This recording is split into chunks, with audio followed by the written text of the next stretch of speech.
what's happening, guys? Want to do a quick market cap today. I've got a little time, so I'm just going to jump right in. Of course, we're looking at the pronouncedly green day again. I bet you everybody watching and everybody in the groups right now is having an outstanding day, if not week, if not few weeks. Portfolios are growing exponential rates at this point, and it's a beautiful thing. We got Bitcoin doing a little rise. We're almost up to 17. Oh no, we're over 17,000 again, which is good. I did park a little in Bitcoin for a couple days last week, and man, sawing logs, snoozing, snoring. It was crazy. No gains were happening there. Moved it immediately into altcoins. I'm sure a lot of you did the same thing. I wanted to jump right in and talk about Redcoin a little bit. It's one that just it just flew right past me. I wasn't really jumping onto another payment platform at the time. I already did pretty well on Request Network, which I'll pop to right now. Request Network, of course, did an amazing run and is still running with only a little bit of correction. But Request Network's the PayPal wannabe of crypto, which is awesome. Redcoin, though, is a pretty sweet payment platform. Probably all of you know about it by this point. It's already like number, where are we? 49 on CoinMarketCap, and we're at an $800 million valuation. Obviously, once you see it, if you haven't looked at it yet, we're looking at, let's just pop a little video. See this? Easy payments from social media. So basically, I guess from you showed the list of the social platforms like YouTube, Facebook, etc. You're going to be able to pop out quick payments to people, which makes this thing super handy. Request Network is obviously cool. I think they need to develop the module itself better and maybe make it not a two-sided transactional thing like PayPal. You just get to fling your payment right through. I'm not sure if that's the goal of Request Network, but Redcoin looks like they've mastered the thought process of making an instant transaction platform, which it's huge. I mean, if you want to compete with Visa, MasterCard, stuff like that, if you want to step into the next level of payments, they need to be instant. I mean, the second you want to send a payment to somebody, you need to be a few little keystrokes away from doing that. And Redcoin's video clearly displays it. I just hadn't looked at Redcoin because I'm looking at hundreds, if not 1,000 plus cryptocurrencies the last few months, and there's more coming down the pipelines. I'm always looking at ICOs. Anyways, if you caught a run on Redcoin, well, it just tells me and yourself that you're smart. It was clearly a winner just from its explainer video. I know we look at these explainer videos all the time. They kind of start to look similar at a certain point from a marketing angle, but Redcoin was a win, and let's see here, just middle of December, we're at 0.001 cents, and now we're up to 27 cents. So if you got in middle of December with even a grand, you're baby rich already. So man, congrats to anybody that got in on that one. Obviously, I'll be keeping an eye on Redcoin forever here on after. It was a win. It's going to be a win. I don't see it tripping itself up anytime soon. Okay, I want to jump to crowd favorite from the groups I'm in, Ethos. Ethos just had a demolisher run. It already had a couple of these doublings just within the last couple months, but as of just a couple days ago, we went from it was like we did $2 to $3 in a couple of weeks, and then $3 to $4, and it looked like it was going to hover for a minute there and do its little stall and dip, but nope. It went on a blaster run, and I literally watched this live, and there was a moment when it's just rolling through you, and it just felt like I was literally floating like 2 inches above my own chair. I guess the Korean video maker, Stephen Corliss and whatever, there's a video going on, and I watched a little chunk of that. It was all in Korean, so I couldn't understand any of it. But they have what's called a moon party, and for a couple hours they play techno music and just type moon-related comments. I guess I couldn't read them, but I popped a couple English comments in there. no English responses, but we went up to $10 insanely fast. It's a true supermoon, which I'm stoked to have caught. And I watched it catch around 8. I saw a huge buy wall again around the 750 range, and I thought about loading up some more around there, and it would have been a good call. But I mean, after you make wins that high and you're floating in space, you start thinking about kind of recapping your situation and the overall condition of the cryptocurrency market, which is insanity of awesomeness. And I could probably stick a few other great words in there, but basically, you're making money so fast that you start thinking what to even do with that money and how to keep that momentum rolling. And I split my thought train about that in many different ways. Anyway, it was awesome, and obviously we're catching stability here. I'm already looking for another place to add more. Is it safe at $9? Probably. But the market's doing so good. Right now, everything's doing good. We're looking for upward trajectories always in my world. So anyways, I look at Ethos. I'm going to look at it every single day, looking for the next point to add more. So I'm going to jump kind of back off the super wind wagon and go to Powr Ledger, which has had a beautiful run since inception, only just a couple months ago. Its game action slowed down. It's had some nice vertical action. But if you look at the Powr Ledger chart, we had this window here of major wins. We have this window here of major wins, and this window here of major wins. And if you average the whole chart together, the stall angle is larger than the win angle. Powr Ledger could go on a run at any minute. Don't know. It's just done so well. It's hard to know when the initial momentum is going to get kind of chucked out from underneath it. Just for a minute. Who knows? What we know is that it hasn't hit supermoon in the last couple days while the market's mooning. So I'm not going to get back into Powr Ledger yet. Not that there's anything wrong with that wonderful crypto. Jumping to Walton. Walton is finally doing a little action. I found Walton to be kind of perplexing in price action. I owned it for a little chunk here, and I think I don't know if I made a little bit, or I don't even remember, did I bail a little? I don't know. What I know is that I wasn't excited about the price chart. Walton's probably going to do great for itself, but the price chart warded me off, and I moved into stuff that was just flying high. I think that's kind of what happened. By the time you get here, there's a little mini moon that's going on. Full 100% gain. It just bailed off immediately and rolled in here. Anyways, Walton's going to do good. I'm just pointing out because along with Powr Ledger, we're seeing a pulse on the market of what is not currently doing exponential gains. And we look at one like Redcorn and a lot of the others that are going on. Those ones have directly to do with crypto themselves, and those are the ones hitting supermoons. Powr Ledger, for example, is not directly improving the cryptocurrency industry itself. It has to do with obviously power, electricity itself, green energy, or whatever. And anyways, those are the ones that are kind of stalling a little bit, or ones that are not surrounding the cryptocurrency industry itself. Moving on to Raiden. Raiden did me well here. I loaded up here again.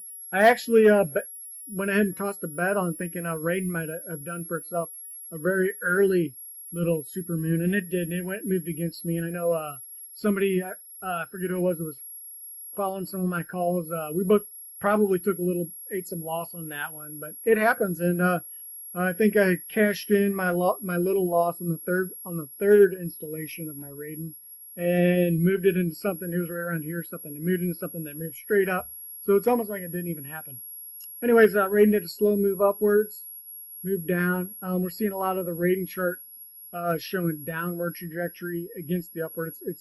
It's leaning towards upward, but there's enough downs that we're just kind of suspended in a slow growth phase. Not saying that that's a loss in any way. This is a gainer chart. Raiden could pop.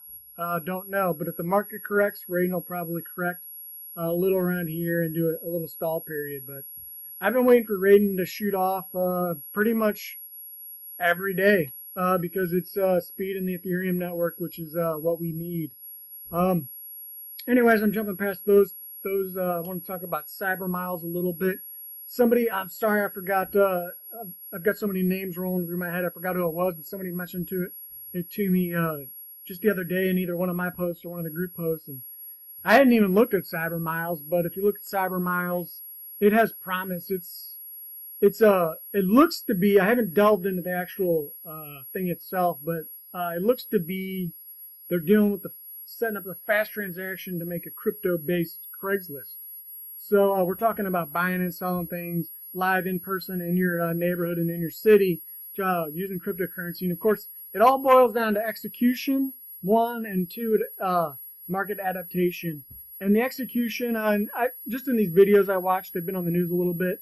The execution looks to be fast. Nice scroll action on the listings themselves, and I'm sure the payment process is pretty quick. But again, I haven't messed with it. Anyways, it looked good. Craigslist is awesome, and it's a runaway winner from a decade ago, and it's only a matter of time before crypto has a leg into Craigslist.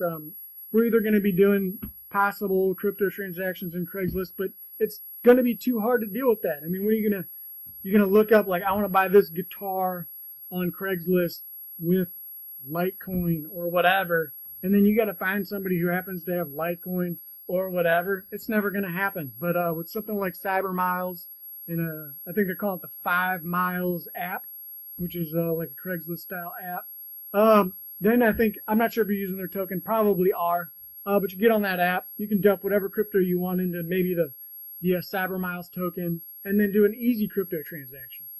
And it brings feasibility. Now, as far as market adaptation, there's going to be a big stall on that. We're not going to have neighborhoods filled with cryptocurrency owners today, but we do all feel that it's coming on some level, some proportion soon. And when we got cryptos like Ethos paving the way for very easy cryptocurrency investments, it's going to expand that market so that more and more people can own cryptocurrencies easily. And they will, because cryptocurrencies make money for people, while the dollar, as much as we like our dollars, it just sits there. Value never gains, and actually with inflation, it loses value over time. So as the market grows for cryptocurrency, we need things like Cyber Miles, so to make it easy cryptocurrency transactions in our daily life. And that's why I'm giving Cyber Miles its due nod. It's had a nice run, a little dump after ICO period. Sorry for anyone who rode that out. You might be thinking things differently right now, but it had its accumulation phase, its post ICO dump and chill phase, like is what I like to call it, because the ICO dumped on this one. It chilled. It showed enough support and strength, and it showed its building phase. Crypto like this, it's secondary market crypto. It doesn't affect cryptocurrency itself, like Redcoin and stuff, or like protocols and platforms, especially things like that. But then you get the Redcoin level where it just allows cryptocurrency to pass real easily online. And then you got these secondary, or if not third tier cryptos where they affect some portion of life or business outside of cryptocurrency itself, yet tied to cryptocurrency. Okay, so that settles that. I just say keep an eye on it. I would have bought some. I was actually like jumping onto Binance to buy some, and then I'm looking at my portfolio and I couldn't freaking decide which ones I'm going to get rid of to get the Cyber Miles. And that's the most wonderful dilemma that we can all have, is we like what we have so much in crypto that we don't even know what to get rid of to get the new ones. That means portfolios are doing great. The market is doing outstanding. A quick scan down the coin market cap, and we can see nothing but wonderful things, guys. Everybody's flying high today, high above the clouds. Dragon Chain 28%, Kin 58%. Watch out for Kin. Litecoin popping another 18%. Tron finally taking a little downstroke. Tron, I think, caught a lot of people off guard, myself included. The free Tron that they distributed through, I think it was Binance, was free, ended up being worth $150. I mean, we didn't even do anything and we got that. I didn't even sell it off. I'm just like, there's so much going on. I don't even have time to go get my $150 of Tron off the market. Anyways, Tron's taking a correction. I see that correction's quite a bit bigger than I even thought. We peaked around, can't even get my little cursor that high, but almost 30 cents it looks like, and now we're down to 15 cents. So it's taking a 50% dump. But Tron's not out of the picture. It's just moved up so high. It's literally number 10 on market cap at $10 billion. Corrections are going to happen on ones that's sky high and take people out of the stratosphere. But let's see. Binance coin. I staked in a Binance coin a couple days ago. You wouldn't believe it. I bought Binance right here. Right here I bought it. Woo! I didn't even see that it took its additional moon literally in the last few hours or whatever. Oh, it's time to feel good again, I guess, but literally bought it right here. Alright, that's one of my favorite calls I ever made. I did post that to Facebook before the moon. I said I staked into Binance, ICX, and a couple others. Was it Bread? And let me see. I'm gonna look. 2 or 3 days ago, I called Binance Coin, Icon, Bread, Etherlend, and Nuls. And I know Nuls is also Nuls is on its multi-stage moon too. I was in Nuls pretty early. Here, I announced it to the groups as one of my favorite picks and did a little write-up, which is fun. A lot of people got into Nuls, and we all soared on this first leg. Around here, I called Nuls again. I called Nuls again right here, and boom, we're flying high, guys. I feel spectacular seeing these charts again. I'm happy to share that with you guys, and I hope you're all making some fantastic calls. I feel like I'm getting a little ridiculous at this point, but let's jump through. I'm going to hit number 50 fast. Dragon Chain doing good, 44. Market cap, it's up to almost $1 billion. A lot of people I know got in early on that, and they're doing great on that. I had some criticisms about their Disney name dropping, which I find to be a little bit bold, but doing another 28%. Dragon Chain looks to be a protocol that is going to be in our faces for quite some time. We'll look for good entries. You probably can't go wrong, at least for now. Cruising down, Redcoin 48, another 56%. Redcoin's going to be rolling Dent, and Dent's finally having a correction period. Dent flew like a bat out of hell straight upward. I didn't get in on Dent. I kind of didn't like Dent. I want to see what Redcoin is. Dent is pretty much going to be like Redcoin. Dent wants to let you pass money really fast back and forth between each other, but I think you got to convert to Dent, and there's some kind of stipulation I didn't like, or I didn't like the presentation, but don't even listen to me on Dent because Dent kicked ass. So if you like it, congrats, and I'm happy for you because you did fantastic on it. Number 50, Veritasium, up only 4%, and Veritasium's been catching its traction. It is not supermoon technically, although I think when you say you went from 100 to 300 in a week or two, Veritasium's mooned. High five to any Veritasium fans. I know that I did a little criticism on it. The lack of clarity of Veritasium describing itself on its webpage. I know where that type of wording comes from, and I didn't enjoy it. And still, it's going to be a laster, I think, for now. It's attempting to be some kind of a ambiguous platform. Who knows what we'll see from Veritasium. I'm just going to stop right there. I know we got ARK fans. If we look at the rest of the coin market cap, DigiNote, 85%, Dentacoin, 100%. I mean, we just got outstanding winners. Oh, yeah, Substratum, which I've been in for a long time. I got in, got out, got in, got out on the flats. I just felt like I had my thumb on the pulse with that, thanks to a lot of other people, and Alexis Davis out there, who brought Substratum to the attention of all the groups, which has just turned out to be this fantastic play. You know, when you get in right around here and you catch rides like this, what else can you be but happy? I don't know. It sends new things shooting through your mind and through your spine, which is a beautiful thing. Gas at 52%, looking good. I just saw somebody's video. They said that they speculate that gas could someday out surpass Neo itself. I don't know if that's true, but it was an interesting perspective. I'm going to wrap up the CoinMarketCap here, guys. I actually don't have time to publish this video for another, at least till after 1 in the morning, which is about 8-9 hours from now. I might have to publish it in the morning, but I made sure not to talk about any direct calls that I think if you happen to catch them in this video, you can be misled into a bad trade window. I'm always trying to pick good trade windows so we catch the trajectory up. Anyways, this is more of a review. CoinMarketCap. Hope your portfolio is doing outstanding. Yeehaw. High five to all of you guys. We'll see you next time. All right. I'm out. Peace.